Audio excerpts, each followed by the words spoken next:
Olá, tudo bom? Hoje nós vamos falar um pouquinho sobre justificativas. Quais são os formatos, o que é solicitado numa justificativa? Vem comigo!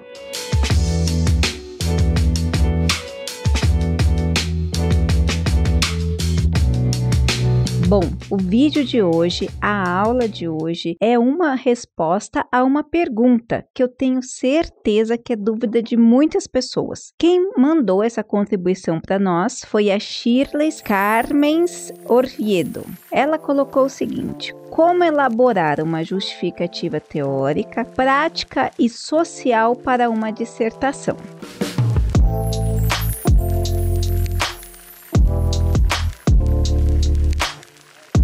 Quais as diferenças entre os três tipos de justificativa? Então, eu vou dar uma paradinha para você já colocar o seu like, se inscrever no canal e auxiliar a nossa ciência ser divulgada cada vez mais e de forma gratuita, tá bom? Então, vamos voltar ao vídeo. Como é ou qual é a diferença entre justificativa teórica, justificativa prática e justificativa social? Quando você vai desenvolver um estudo acadêmico, um estudo científico, você tem que deixar claro o seu ponto de partida, ou seja, qual é a perspectiva que você está olhando para aquele trabalho.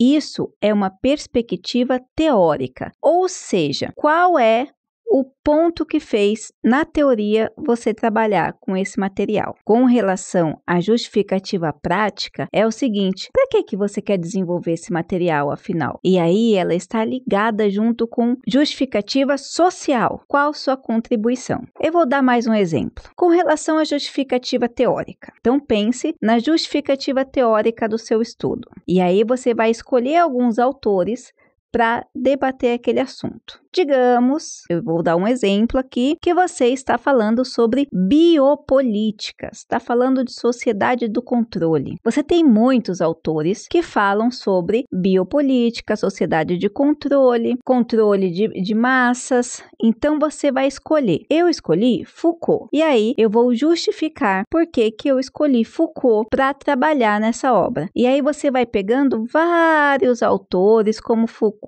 o Negri, talvez o Habermas, e aí você vai dizer: olha, eu escolhi o Foucault por causa disso, eu escolhi o Negri por causa disso, eu escolhi o Habermas por causa disso, e se encaixa nesse contexto. Então, você vai colocar a justificativa da teoria que você está colocando. Por exemplo, eu estou falando de sociedade do controle. Digamos, vamos falar uma coisa bem longe, não tão longe, mas que ficaria mais difícil de justificar. Você pegou, quer falar de sociedade do controle, quer falar de biopolíticas, e você resolveu usar Milton Santos. Porque, não sei se você sabe, mas Milton Santos é um geógrafo, vai falar de construção do espaço, mas na sua cabeça você consegue fazer um link. E aí você vai dizer: olha, eu também vou usar Milton Santos, porque quando ele fala da construção do espaço, ele coloca uma conotação de sociedade do controle quando ele fala isso. Então, veja, a justificativa teórica nada mais é do que você dizer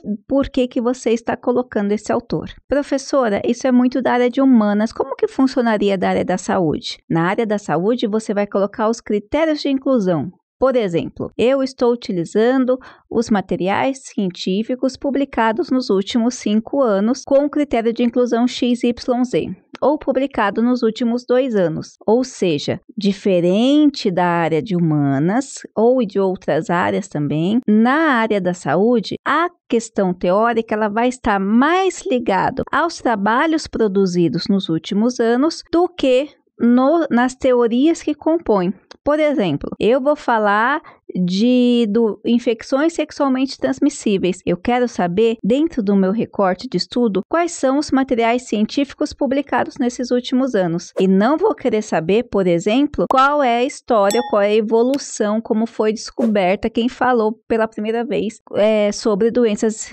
sobre infecções sexualmente transmissíveis. Então, você entendeu a diferença?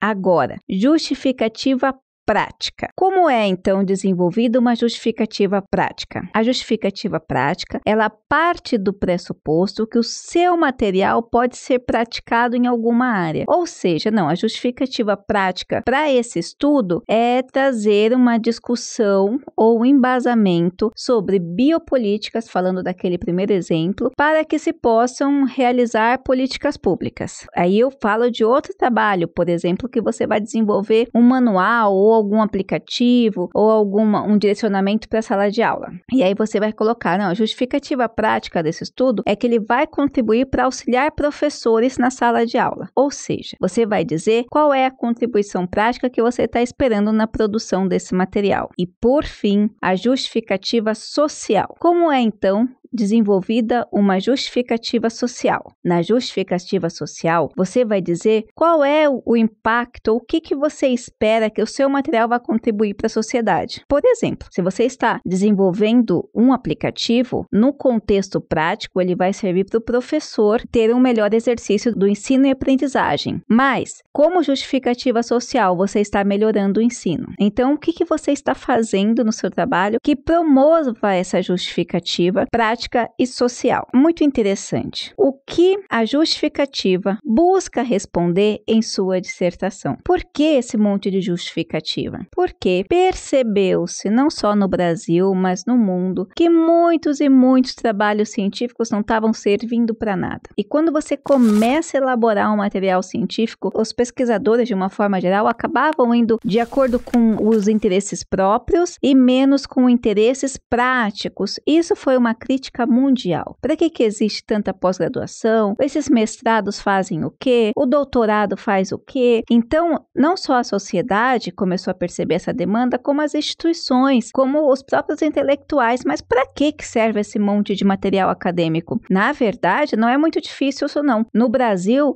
foram investigados várias vezes dezenas, centenas e milhares de dissertações em teses que eram impressas, que ficavam nas instituições e depois ninguém olhava, ninguém via, o caminhão jogava tudo, ficava só aquele monte de entulho. Ou seja, muitos e muitos estudos perdidos, trabalhos perdidos, dinheiro perdido. Então, um desses pressupostos para conseguir melhorar, olha, vamos pensar como que a gente consegue melhorar esse dinheiro, como consegue melhorar essa compreensão dessa sociedade e desse por que serve. Vamos melhorar já pensando na justificativa, fazendo que os pesquisadores, ao fazer o seu trabalho, já pensem, opa, para que esse trabalho está servindo? E daí vem muitas outras questões, como conhecimento aberto, como a questão da pesquisa trabalhando num cunho social, no cunho de popularização do conhecimento. Mas isso é história para outro vídeo. Por fim, qual a melhor forma de você fazer uma justificativa? Eu diria, comece pelo estado da arte. No estado da arte, você vai conseguir entender como são desenvolvidos o trabalho, o que tem sido falado, o que tem sido publicado. Você tem alguma lacuna nesses estudos que não foram preenchidas e você pode trabalhar em cima disso? Então veja, se você não conhece ainda, aqui no nosso canal a gente tem vários vídeos sobre o estado da arte e esse estado da arte vai ajudar você muito, porque vai fazer com que você consiga perceber aonde seu trabalho pode contribuir. Lembre-se, o estado da arte nada mais é do que você fazer uma pesquisa de forma sistemática, direcionada, com palavras-chave específicas, buscando estudos que trabalharam na mesma temática do que a sua e que, por um acaso, não preencheram alguma lacuna. E não é difícil de fazer isso, porque nenhum estudo chega à sua totalidade de respostas. Sempre vão ficar lacunas, sempre vão ficar formatos, sempre vão ficar coisas que deixam e se propõem para estudos profundos, porque na ciência isso é a construção do conhecimento. Nenhum conhecimento é definitivo e acabado por si só. Pensa nisso. Eu espero ter ajudado. Não se esqueça de deixar seu like, se inscrever no canal, compartilhar esse vídeo e deixar seu comentário, assim como a Shirley, eu tenho certeza que você também tem. Um grande abraço e até a próxima!